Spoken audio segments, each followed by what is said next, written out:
Okay, today we are continuing in Hilchot of Netilat Yadayim L'Seuda. We are still in the Shir Aleph of Netilat Yadayim L'Seuda in the Tzurba Rabbanon English edition, and we are holding. Where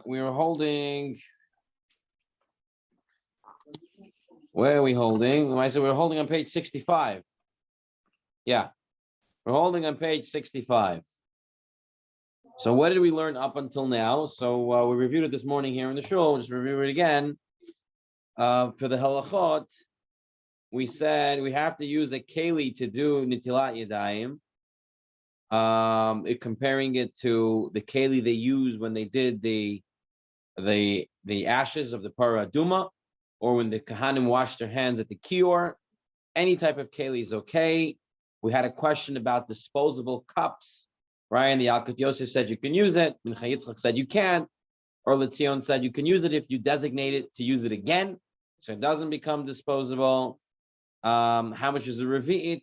So we talked about different shitot. We have the Alkut Yosef that said revi'it is 81 cc. We have Chaim Noeh who says it's 86 cc, and we have the Chazon Ish who's at 150 ml, 150 cc. So we had that. Then we had the question if there was a hole in the cup, right? If there's still a revi'it under the hole, then according to the Shulchan Aruch, you can pour it out of the hole. Mishnah Berurah said, yeah, you can pour it out of the hole, but you can't make a bracha on it. Yalkut Yosef in the Hebrew edition seemed to say you cannot make a bracha on it. The Halacha Brura in the English edition of the Yalkut Yosef says you could say. Once the Shulchan Aruch said you can make you can use it, then you can make a bracha on it. Then we ended off on the top of 65. We ended off, what about if the keli has a crack? So there are those who say, here the Shulchan Aruch writes, a cracked vessel. Look back on 64 at the bottom. I don't know if we went through this in Barichas last time. 64 on the bottom, Mishnah Berurah, he writes, some Achronim write that this is only to a hole. But when it's a cracked vessel, even if it can hold a revi'it, it's disqualified. And he brings from the Bach, the reason is because a crack, when there's a crack, the crack usually spreads. So the crack will go, if it has like a crack in it, then the crack will spread and then it won't hold the revi'it. The Taz says no, the crack has the same as the hole, same din. And Chai Adam says today when you have metals and other strong material, a crack does not necessarily mean that it will completely come apart. Biskei Shuvot says plastic is the same as kli cheres. They have a hole, they're going to break completely, and you can't use them. Okay, so there's that talk of, is there a difference between a crack versus a hole? Okay, that's the talk here. Okay, now we're moving on. Yes, Malki, any question? You're good. All right, now we're going to start with another Gemara, Masechet Chulin, Kuf Zayin Amud Aleph, source 32 on page 65. It says over here, sak the kupa, a bag or a sack, right? Sack is a sack, a bag. The kupa, a basket. Apple pisha mekabelim, even though they could contain water, ain no talin mehem liyadayim. We do not use them for netilat yadayim. So Shulchan Aruch brings it down la halacha, source 33. Sak the kupa shehitzkinan l'shat. What does it say? And you're able to make it sit without leaning on something. Zeftan bazefet mashkim, and you put tar on it or whatever to make it pitch. You make it. You put something to make sure it doesn't leak through. Still ain't no tlin mehem yadayim. No tlin mehem yadayim. You don't use it to be netilat yadayim. Why? What's the reason you can't use a bag? Because they're not made to hold liquids. Okay, so Shulchan Aruch says you can't use something that was not made to hold a liquid. Therefore, a bag, a basket cannot be used for the netilat yadayim. They're not meant to be holding liquid. Mishnah Berurah gives a different reason, a little different. He says, the Mishnah Berurah says, it's not considered a container without a fixing base, since when it does not contain water, it has no space. It's leaning on each other. So the Mishnah Berurah says, so here, take a bag, right? You have a bag. Okay, you have a bag, and your bag, when you have a plastic bag, right? When you're not using it, it's crumbled up together. There's no space, right? No space. You open it, now it has space. This is not a keli, as the Mishnah Berurah says. Therefore, a bag cannot be used. A bag cannot be used because there's no space inside of it. There is no place for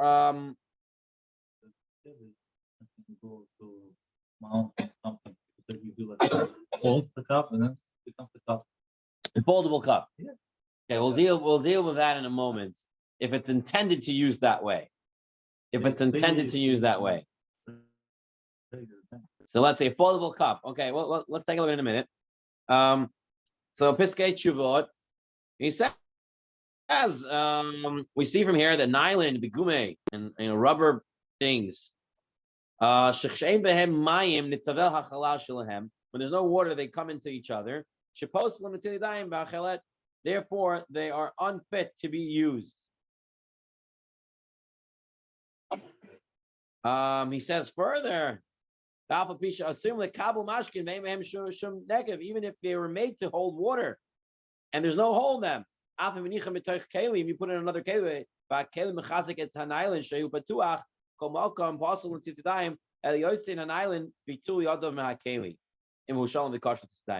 so this is, he says, the example in Israel. I don't know if it's still today, but in Israel they have where the milk comes in bags. That's the way they had. Milk comes in bags. Then you take the bag and you have a special pitcher and you open the bag in the pitcher. And now you can use the pitcher to pour out the milk that comes in the bag. But Piskei Tshuvot says that bag cannot be used for Netilat Yadayim because the bag has no space, so it's not considered a keli. But you can take out the bag and use the pitcher for Netilat Yadayim if the pitcher is kosher for Netilat Yadayim. But you can't use a bag. Okay, so that's regarding bags. So you're saying, what about a foldable cup? What about a foldable cup? You press them down and it goes down. You pull it up and it goes back up. It's a good question. So you use it for Netilat Yadayim?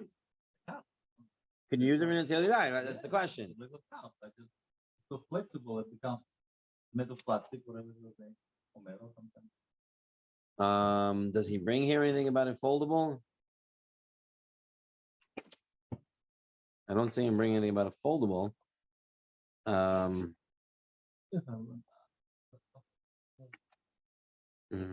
Okay, hold on a second. Where did I bring this?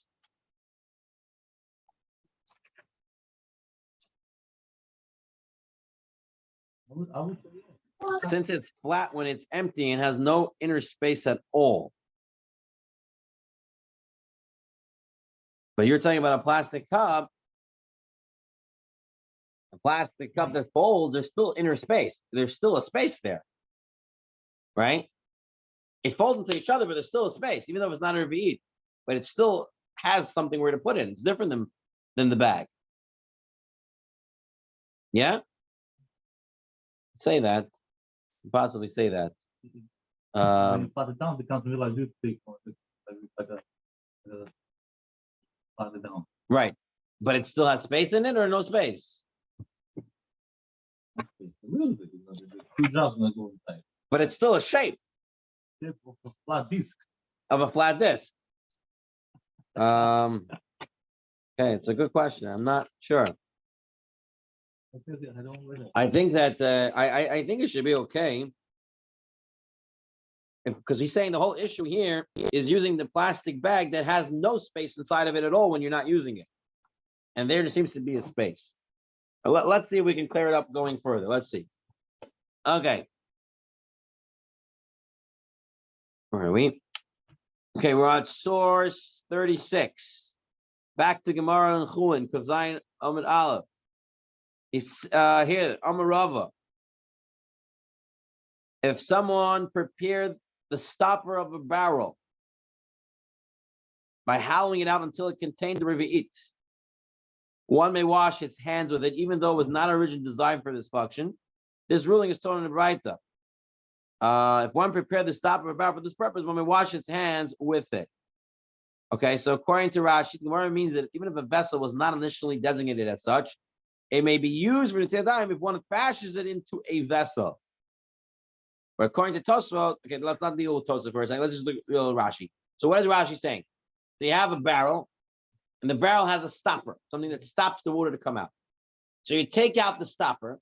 Now the stopper, you hollow it out on the inside. You hollow it out on the inside, right? And now you make space for revi'it in the stopper. Now you fill it up with water and you use it.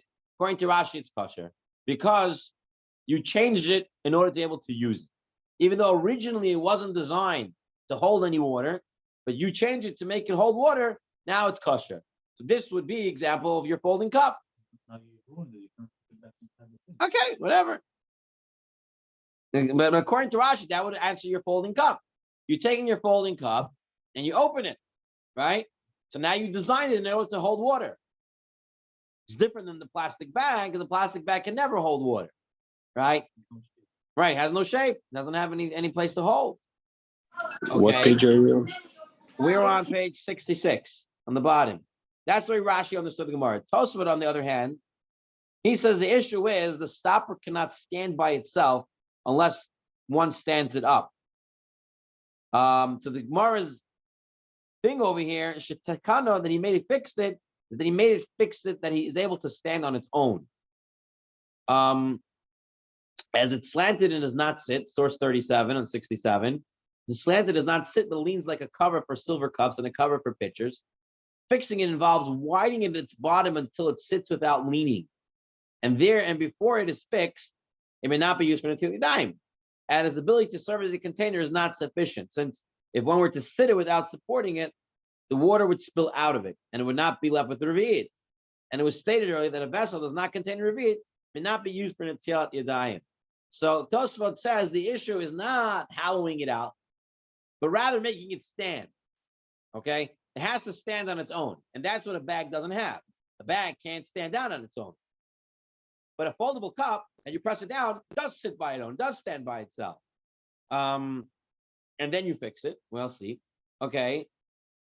So let's see. Shulchan Aruch brings down over here. If a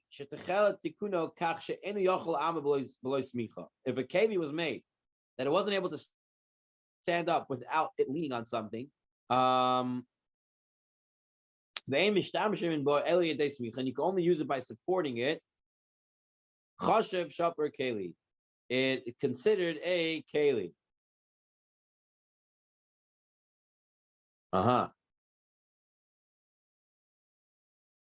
So, okay, look at that orange box. So the Rush learns a little different than Tosfot. The Rush says that if a vessel was made that way originally, even if it cannot stand on its own, one may use it for Netilat Yadayim. So according to the Rush, unlike Tosfot, it doesn't have to stand on its own if it was originally designed to hold water and not stand. Blood, it was a cone, right? A cone-shaped thing, right? Right. And so according to the Shulchan Aruch, it would be permissible. It's kosher. Because it was originally designed to hold water, even though it can't hold the water standing on its own. Right? In Lefikach, the Piskei Shuvah says, Yesh lahatir litol yadayim metzeket hasuya lahotzi hamerek v'haroitev mehakdera. Therefore, it's permissible to use a ladle. Right? A ladle is what you use to pour out the soup. That soup spoon, right? From the pot, you put into the bowl. It can hold water, probably hold a revi'it of water, but it can't stand on its own, right? But it's kosher. Why? Because Shulchan Aruch said if it was designed to hold liquid, even though it can't stand on its own, it would be kosher. It would be kosher. Therefore, if shaper nikra keli kosher l'netilat yadayim. He writes, If he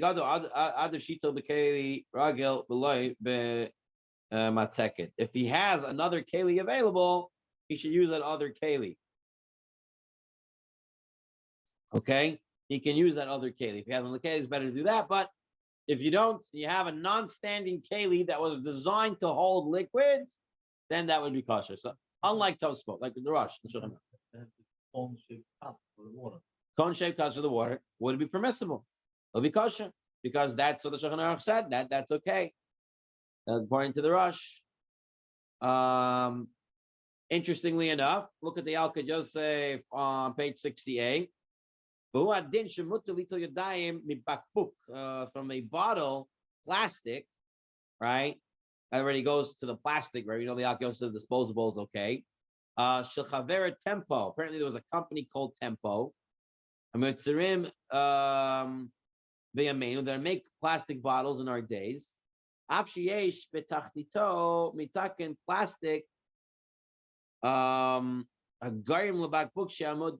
So he says that they were made such a bottle that there was a device. There was a black shachor hagarim. There was a black device under it that caused it to stand. Meaning, the bottle was round, can't stand. There was something black underneath, like a base that made it stand. So the Algar said that's permissible to be used for Netilat Yadayim. That's the way it's designed. So I brought here in the English edition of the Alka Yosef on page 129. He writes as follows: the container was manufactured purposely without a stable and flat bottom, so it cannot be supported on its own, will fall over. It's nevertheless considered a kosher keli, and it can be used for Netilat Yadayim. Now, what happens if it was originally made flat to make it stand, but afterwards it got dented or broken, so that it no longer can stand without being subordinate, is no longer considered a keli. Understand? So if it was designed in a way not to stand, then it's kosher to use. But if it was designed to stand and now it got dented and it can't stand, then it's not kosher. If you fix it, then it could.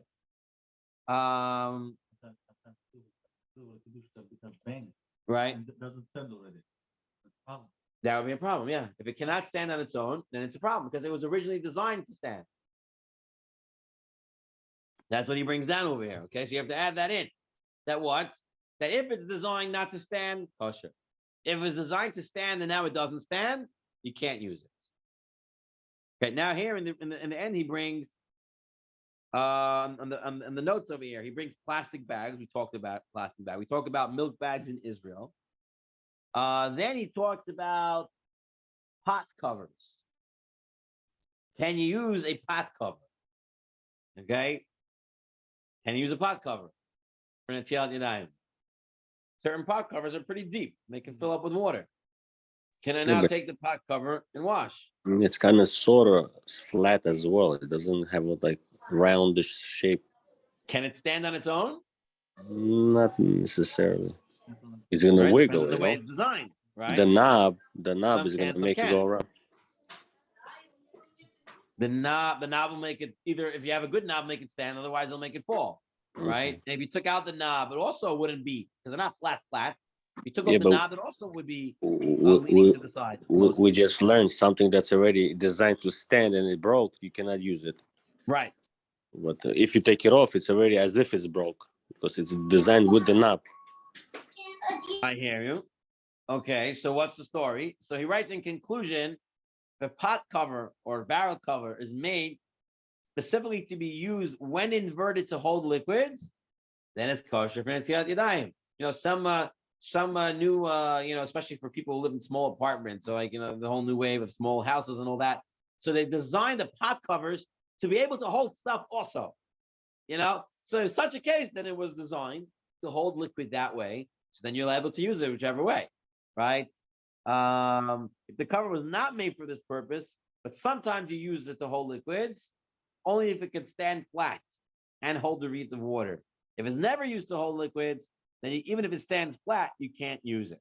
That's what he brings from the halakha brura.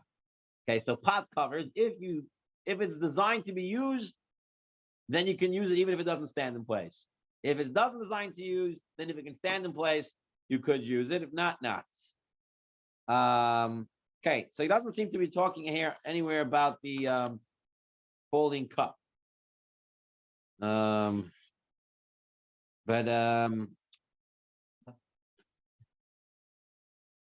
is it designed to hold liquids? So here's a cone, right? So if it's designed to hold liquids, then it should be. This is, Yeah. I think this is. But I don't think it's designed to hold Sound liquids. maker. This is a sound maker. All right, fine. So we're gonna leave the question about the folding cup as a tarich in. Bezat Hashem, I'll look into it and get back to you. From what we've been learning, if we're trying to apply the principles, it's a flat vessel. The issue is, does it have space in it or not? Right? Because it doesn't have a revi'it, maybe it's not considered that it has anything in it. There's no place in it. Maybe it's like a plastic bag. Maybe not. Maybe since it's flat, it's considered that it's a keli. Okay, we'll have to tzarichin on the plastic cup that folds. We'll look into that further. Let's move on to another Indian over here. Okay, fine. The Netilat Yadayim, you're using a bottle with a narrow opening, such as a plastic water bottle or a soda bottle. Can you wash your hands with that? Because what happens? Not all the water is coming out at the same time. Your hand is not getting all wet at the same time, right? We take a big cup and you pour it on your hand, the whole hand almost the same time gets wet. Take a plastic water bottle with a spout and you try to squeeze it out or whatever, part by part. So is that considered Netilat Yadayim or not? All right. So Yadayim tahart lechatzain or ain't tahart lechatzain. Can you wash your hands, make them tar in halves, in part, or not? So what's the question? But rather, Ilfa's dilemma refers to the case where he washes his hand in two halves. First, he washes one half, next he washes the second half. The Gemara says, but didn't the Chachamim from the school of Rabbi Yanai say, hands, Yadayim ain't tar l'chatzain, hands cannot be tar in halves. So they say the question that Ilfa had when it was still somewhat moist, meaning he washes his hands with a little bit of water and it's still moist and he puts more water. It's not like you did half and then you came back a half hour later and did the other half. Or that we know for sure is no good. Question is if it's still a little bit moist. You didn't get the whole hand in one shot, but it's moist. It could still be counted. So Shulchan Aruch writes, if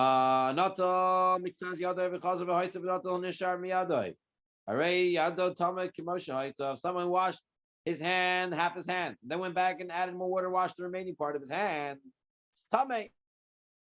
It's not considered the Netilat Yadayim because you don't wash in halves.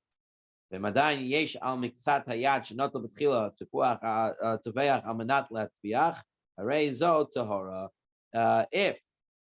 it's still moist enough to make something else wet, then it's considered tahar. So you have to be wet enough that you can touch something, you still make it wet. Okay? And if that's the case, then you could wash in halves. Mr. Brewer wants to say, Summer Chorm hold this is only bidi avad. But if it's only a few seconds, then even that will be lechatchila.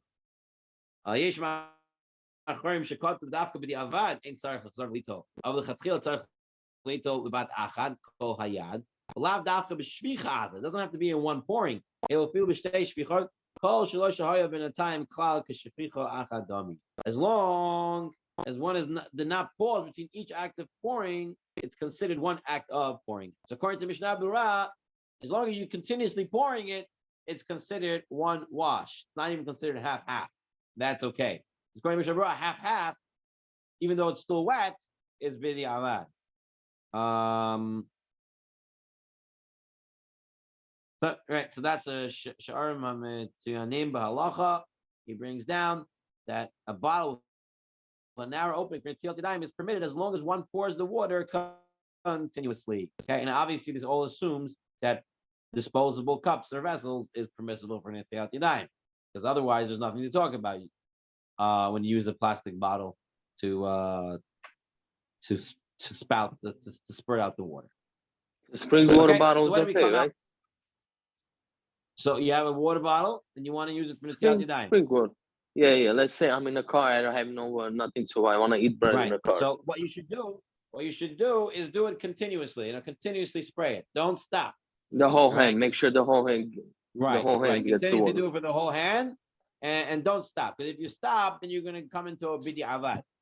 Then, if it's still wet, your hand, and if you touch something, it's still get wet. Then bidi avad, it's still okay. But it's better to continue to pour it, and don't take breaks in between. Thank you. Okay, that's what the Mishnah Berurah says. That's the way we should be doing if we have to use a plastic water bottle or whatever. Okay, so far, so good. All right, fine. Another din when it comes to Netilat Yadayim, besides having the keli and having a revi'it of water, comes what's known as koach gavra. Okay, koach gavra means the person's power, manpower. The water has to be poured by a man, or not just a man, by a human. It has to be poured by someone physically doing action, right? So the Gemara in Chulin in Kuf Zayin Amud Aleph deals with an irrigation channel. Okay, so in the olden days, you made an irrigation from the river, whatever it was, and you brought it to your fields. Right? Didn't have plumbing like we have. So this is the way they irrigated it. So the way they would have an irrigation channel, they have a canal over there, and you, would come, take a bucket, pour the water into the irrigation system, and it would then spread out to everywhere. Can I go and put my hand at the end of the system, end of the channel, and wash my hands over there? Do we say that koach gavra, that the guy poured in the bucket, continues until the end of the system or not? That's the question.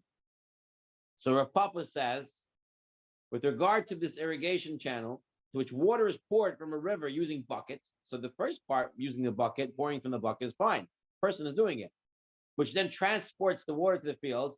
One may not wash his hands in it.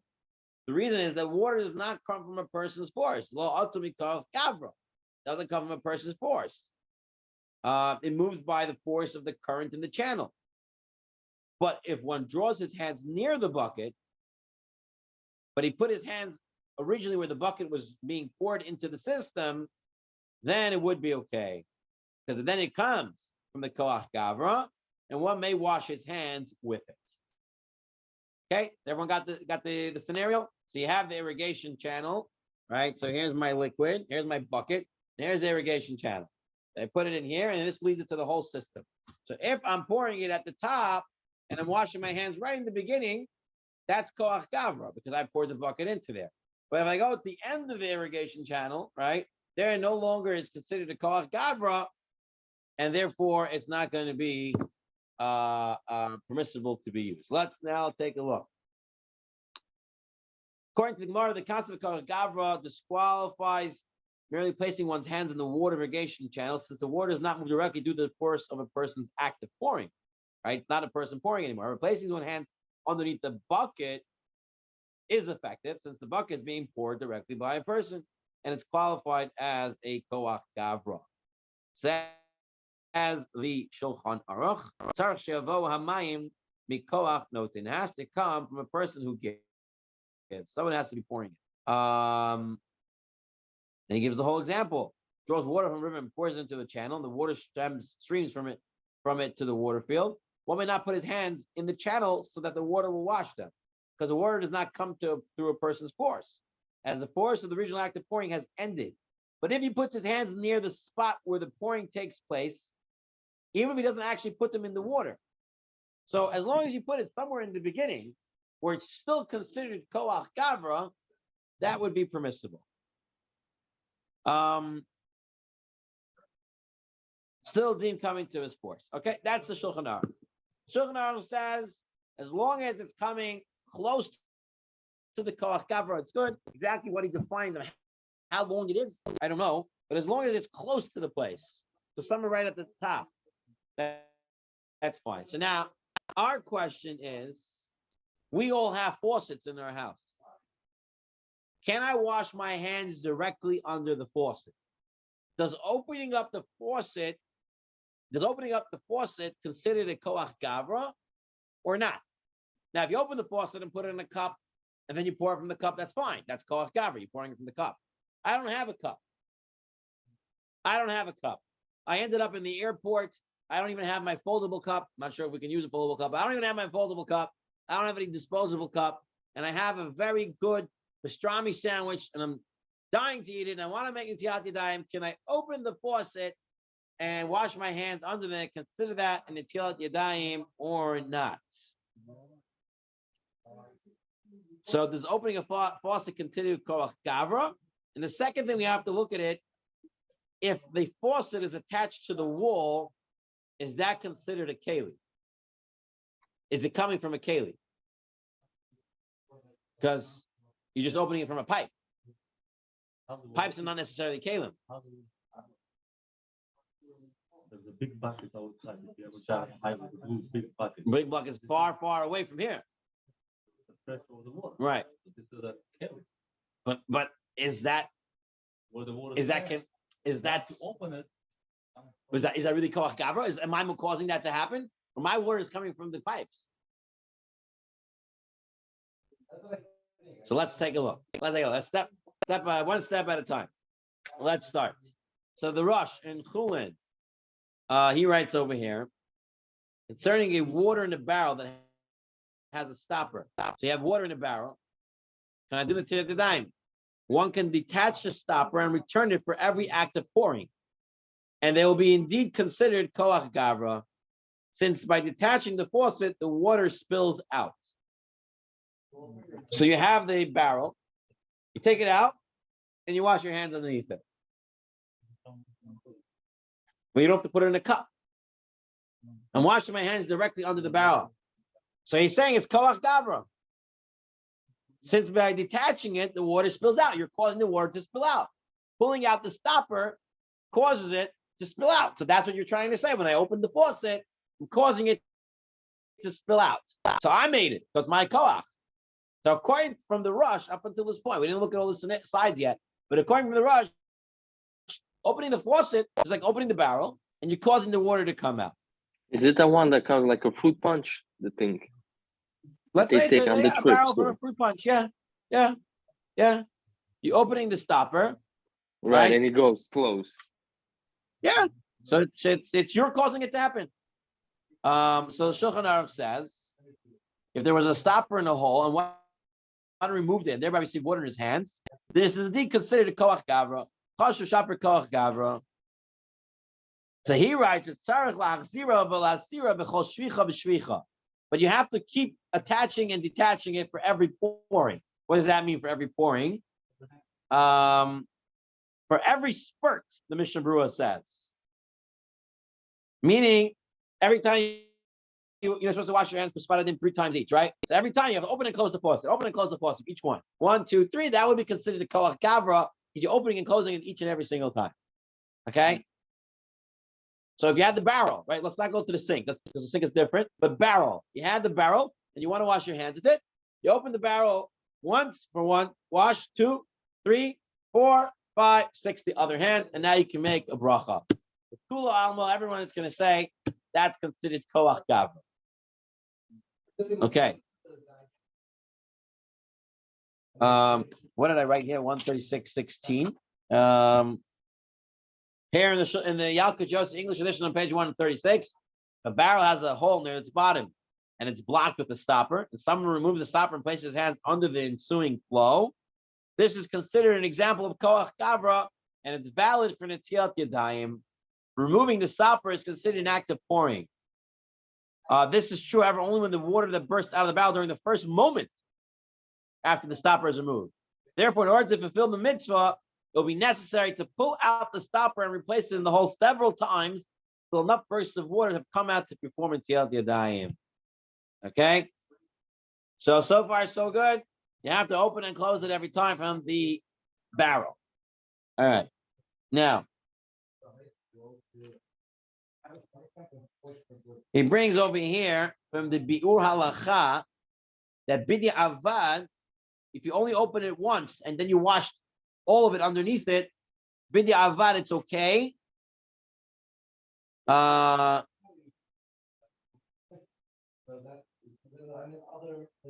He should perform another Netilat Yadayim, this time not make a bracha on it. That's what the Biur Halacha says, because it's really not Koach Gavra. If you opened it once and you washed it 6 times, it's not really Koach Gavra. It's B'diavad, but it should be done. And Yaakov doesn't bring that.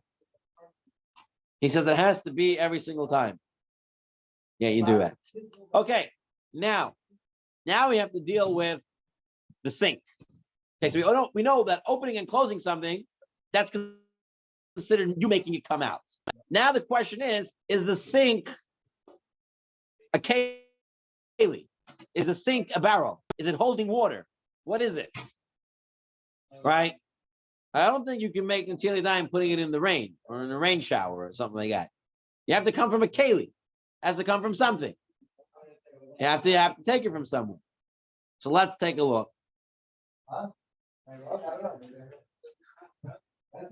So the Darchei Moshe cites the Aguda, who states that stones set in the wall with the faucet are not defined as a keli unless they were previously formed as one. I don't understand the case. I don't understand what they're dealing with here. If you understand it, tell me.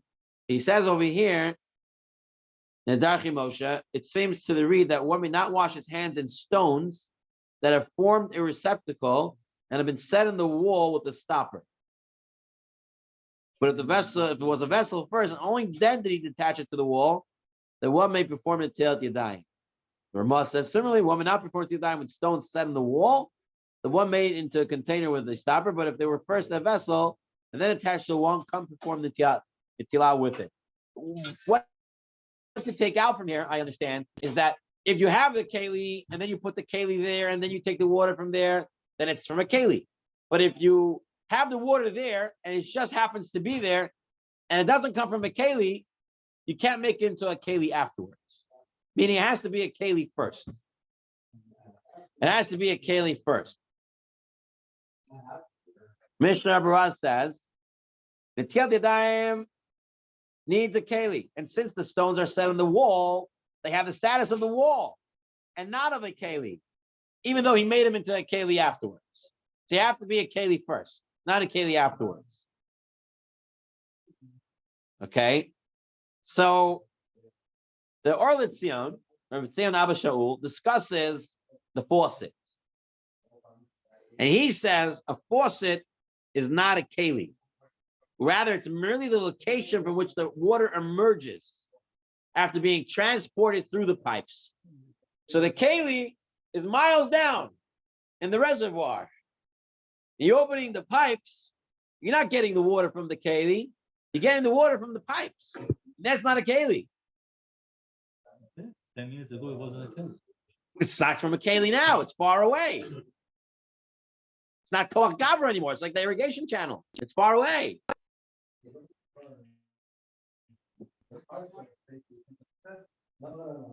He says even more. Even if you have it on in a tank or a boiler on the roof, that's also not pouring water because it's still going through the pipes, even if it's right there. Okay, let's take a look.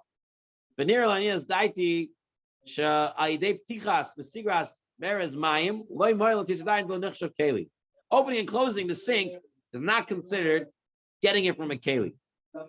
Obviously, if there's no tank on the water on the roof, then there's no vessel at all. If you don't have the water tank in the roof, then you have nothing to talk about either. Anyway, you have no keli there. But even if there is a tank on the roof, right? In Israel, sometimes they have the hot water tanks on the roof or something like that, right? And the water flows from the tank through the pipe into the faucet.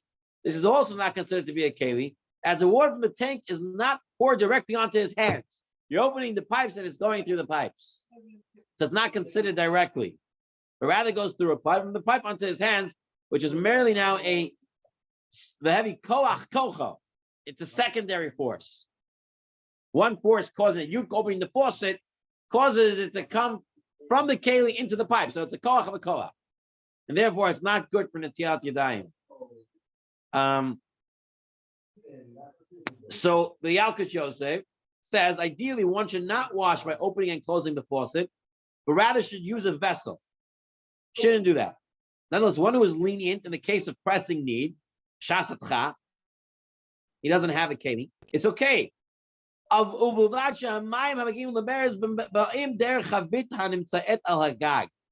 only if he has a tank on the roof. Okay? So today, most of our houses, the cold water for sure doesn't come from any tank. Okay? Cold water, you open the sink, it's coming from the reservoir. The boilers, is that really considered a tank that would be okay? According to the Orla Tzion, for sure not. According to the Yalkut Yosef, I'm not sure how he deals with our boilers of our hot water systems. Here in the English edition, he says it's not possible to perform the mitzvah of Yadayim by opening a faucet in our modern day sinks. Even if you keep opening and closing, it doesn't count. It's because the pipes through which the water flows are not considered a keli, and the water must come from a keli. Even if the water comes from a tank on the roof, and therefore it does come from a keli, one may rely on this only when he has no other choice. If the water be poured directly from the tank onto his hand, it would be preferably acceptable. This is not the case, however. Instead, the water travels through a system of pipes until it reaches the faucet over the sink. It does not fall into the hands of Koach Gavra.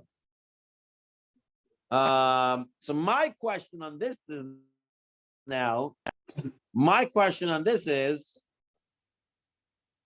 what about my filter water? So I have a filter under my sink for the cold water that I have a filter faucet. My filter faucet has a tank and it's right under the sink. Right? It's not on the roof, and it's one pipe it's one little, plastic pipe, plastic tubing. Why not? The keli's right there. It's right underneath my sink. It's not on the roof and it has to travel through a bunch of pipes. Why not? No, it's a keli. It stores their 5 gallons of water. Well, how does the tank on the roof store? How's the barrel store? No, we say the barrel is a keli. Our problem with the sinks is that it's not the koach of the keli. It's not your koach taking water from a keli. It's going through his pipe system. But he said, they take the top or out. But in the back of the temple, the water would not stay. You have to take the pipe out. No, it won't leak out. It won't leak out. It won't leak out. If I take out the tubing and I take out everything, I just take the bucket, the tank, and the tank goes with me. You can take the tank.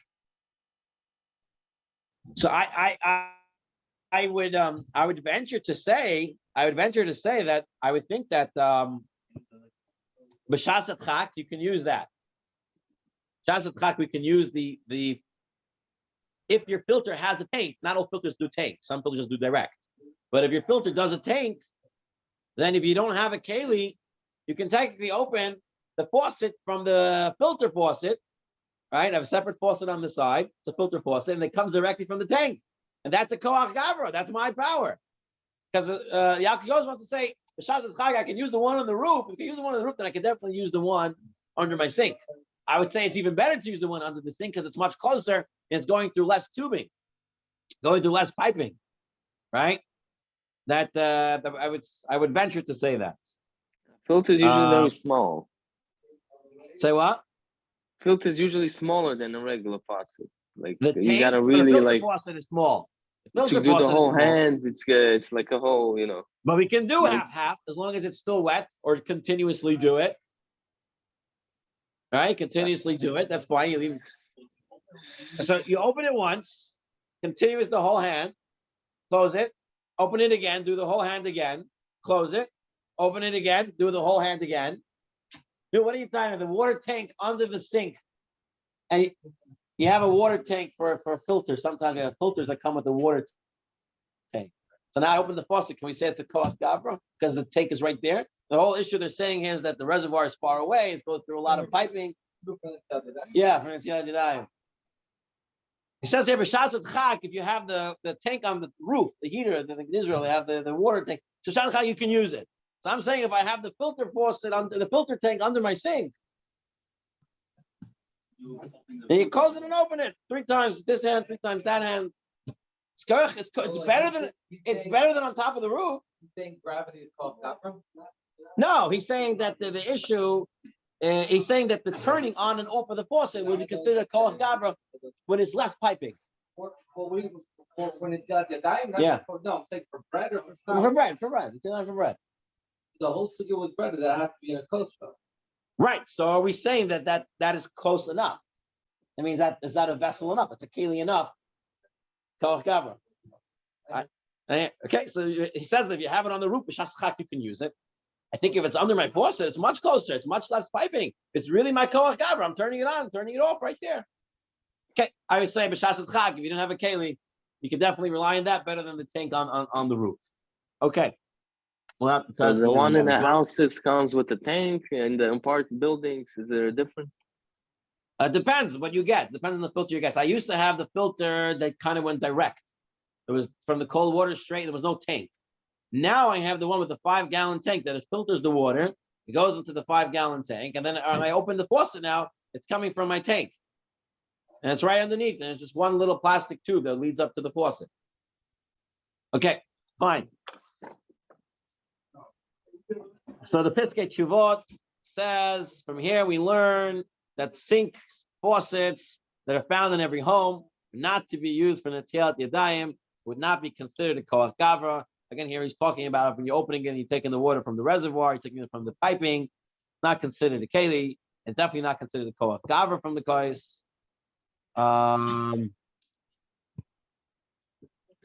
Right. Okay. In conclusion, here he brings up David Brovsky in his halachot. He brings over here Netilat Yadayim, the Achronim, Tzitz Eliezer, the Askel Abdi, discuss whether one consider the boiler located on one's roof, the pipe which brings the water to the faucet to be a vessel, right? So sometimes they have the boilers on the roof.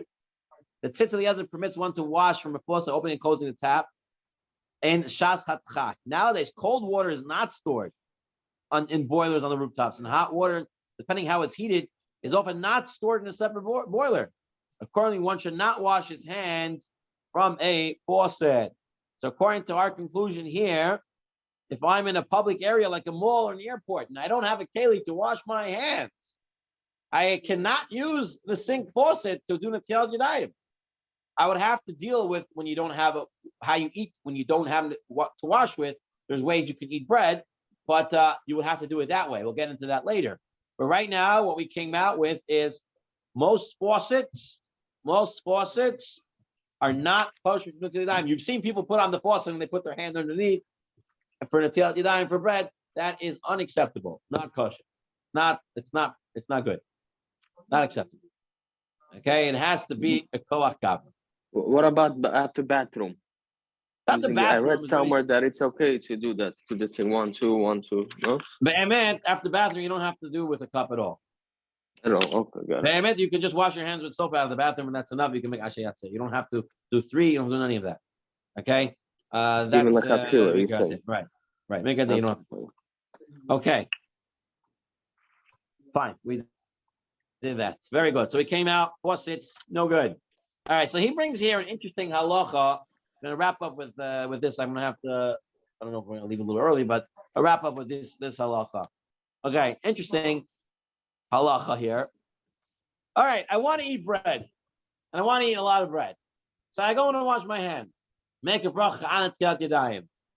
I make the bracha, and now I no longer want to eat bread. That's it. I decided I don't want to eat bread. I heard something, someone told me something, I saw something, my appetite went, I can't eat, I don't know, whatever the story is, I don't want to eat bread anymore. Do I still have to eat bread because I already made an Netilat Yadayim? Or is Netilat Yadayim its own bracha and its own mitzvah, and it's not connected to the Hamotzi?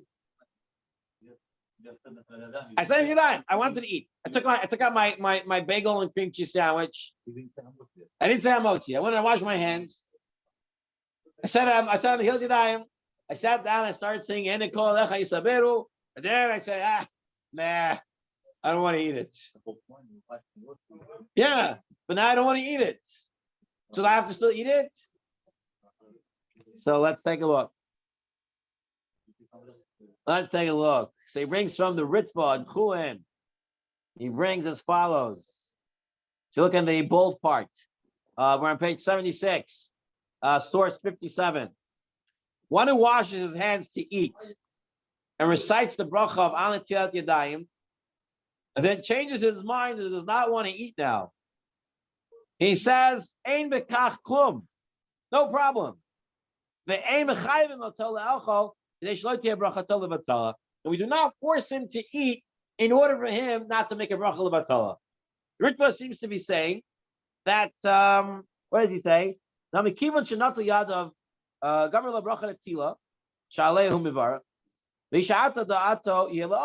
washed his hands, he wanted to eat. So he did correct. And he finished the mitzvah of Netilat Yadayim. And then he didn't want to eat bread anymore, so he doesn't have to eat it. Right? And he says, I showed this to my Rebbe, and he agreed with me.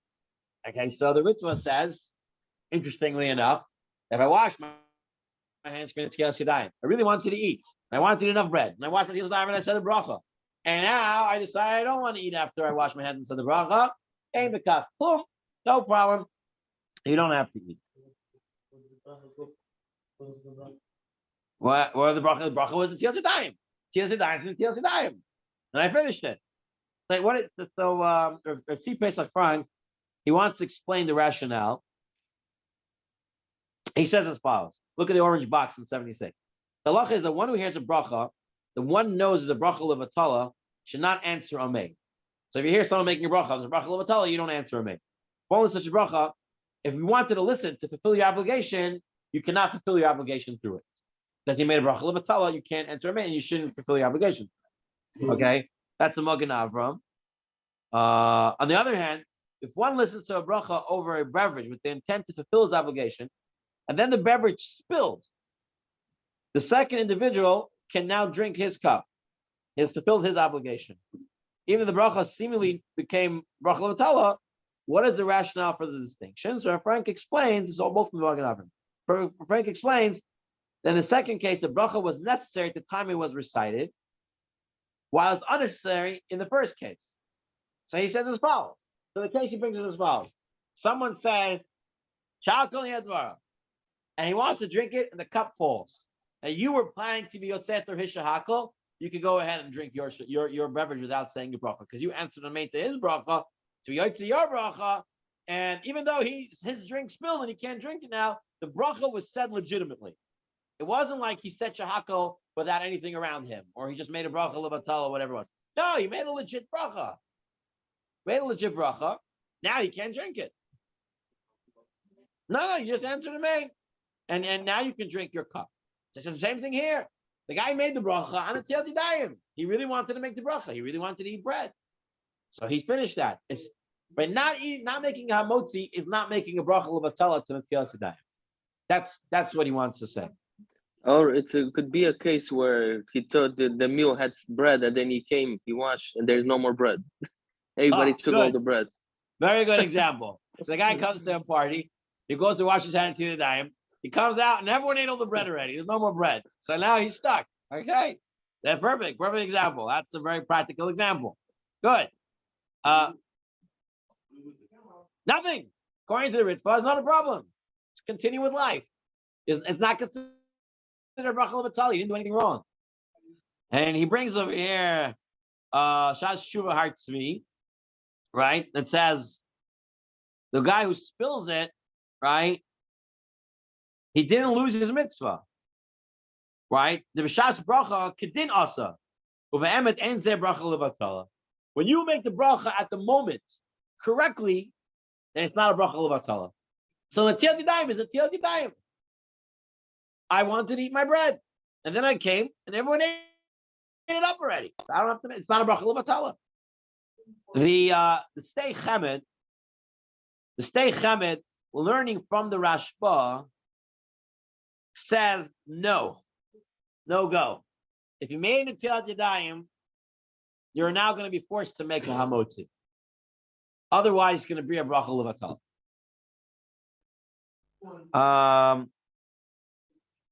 He says he's inferring it from the Rashba says you don't make a bracha on a mitzvah that's not dependent on you.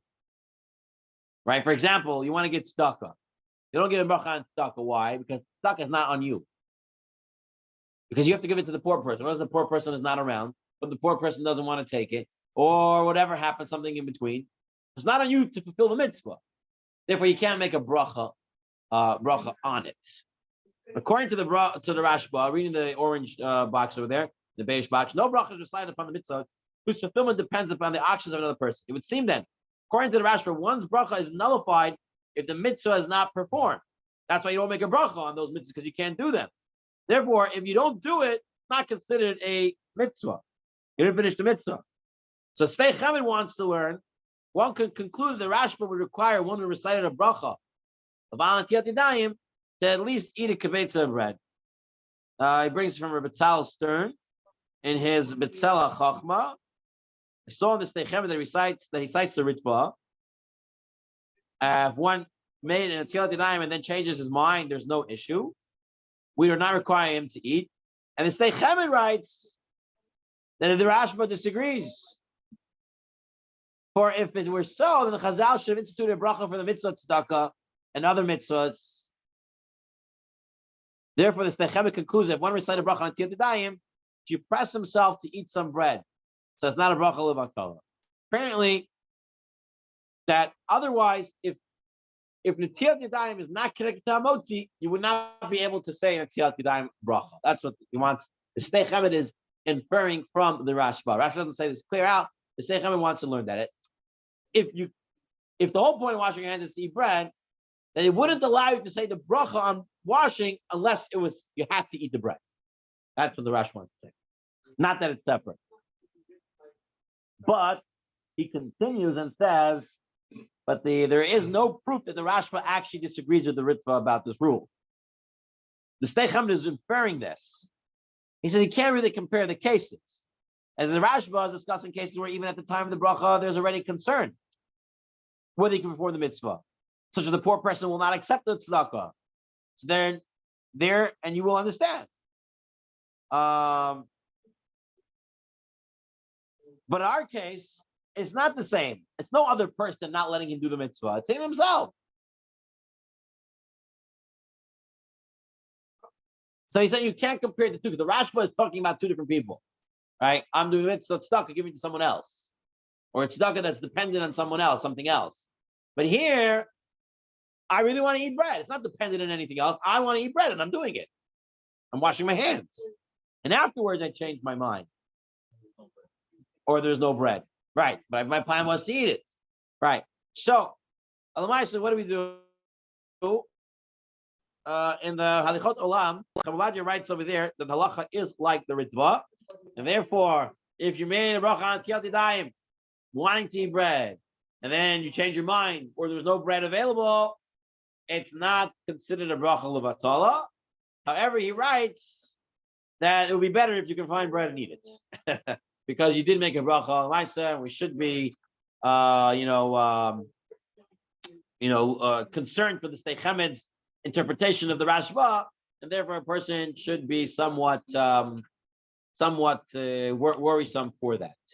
Okay, let's do the machshava, and we'll conclude our Shir Aleph on Netilat Yadayim for tonight. Okay, so it's called Netilat Yadayim. Why is it called Netila? What does Netila mean? So in the pasuk in Yeshayahu, it talks there about the nations are like a drop from a bucket, and like dust on a scale, they're accounted. Behold, the islands are like fine dust that blows away. Kadak Yitol. So Yitol means like blow away. Okay, Kadak, the dust that blows away. So Yitol. So Rashi says, it's like dust that is picked up and rises due to the wind. Like fine dust, Asher Yinatel, that gets carried away. So Netilat Yadayim seems to be picked up. It's being picked up and carrying away. So Netilah means to pick up. He brings some to say for Kolbo, Rav Hai Gaon. Rabbeinu Hai Gaon, Pirish B'Tshuva, Kilashon Netilat Yadayim Amru, Al Shetzarech Lagbiya Yadav Lemala Achar Chitza V'Malashon V'Natelem V'Naseem. Right, this is a pasuk in Yeshaya that says you should raise them up and carry them. So Netilah means to pick up. According to the reason, you have to pick up your hand after Netilat Yadayim all the time. Make the bracha with your hands raised. Well, halacha, you don't have to do that. Only time you have to raise it is if you're worried if the water is going to go back and touch the tamei part and then come back and touch the tahor part. So therefore, you want to hold your hands up. But we wash our whole hand 3 times. Well, halacha b'kardin, you don't have to pick your hands up. But the Arizal, the Ben Ish Chai, others say you should always lift your hands up when you make the bracha of Netilat Yadayim. And Netilah means to lift up. So Netilat Yadayim means to lift up the hands. That's what we're saying. To raise up the hands. Amr Chia Bar Ashi Amr Rav. Mayim Rishonim Tzarech Sheikbi Yadav Lamala. When you wash your hands, Mayim Rishonim, the first waters, which is Netilat Yadayim for bread, you have to pick up your hands. So Rav Yaakov Kohen, he wants to say as follows. There's a little bit of a chiddush over here. He writes as follows: with respect to Netilat Yadayim, the Rishonim cite the explanation of Rav Gaon, who writes that the use of the word Netilah stems from the fact that after washing, one should raise his hands. And the reason says you have to raise your hands always after Netilat Yadayim. This is based upon the verse, and he raised them and he carried them. Let me say, I'm calling him. Okay. The significance of this idea is that Netilat Yadayim, he says the machshava, the idea behind this, is that Netilat Yadayim is meant to lift up not just your hands, but to lift you up. A person can eat like an animal, right? He's hungry, there's chemical reactions in his mind, and he wants to have a good piece of steak. He wants a chicky sandwich, a holy schnitzel sandwich. He wants to go to barbacoa. I don't know, whatever. He wants to eat something well, something good. And that's his animalistic mind. The Torah wants us to raise ourselves, to sanctify ourselves. Therefore, we eat with a sense of calm, feeling a pleasure of connecting to Hashem. Therefore, we sit and we learn Torah when we're eating. We're lifting up our hands, lifting ourselves up, and it gives us strength for serving HaKadosh Baruch Hu. So that might be a machshava of Netilat Yadayim, of why we do Netilat Yadayim. Okay, every time we're gonna end the share here for tonight. Next week we pick up on the water that's used, the color of the water, what type of water can be used, can't be used. We have that share that will be Bez Hashem next week. Let me shut the recording and I'll take any questions if anyone has.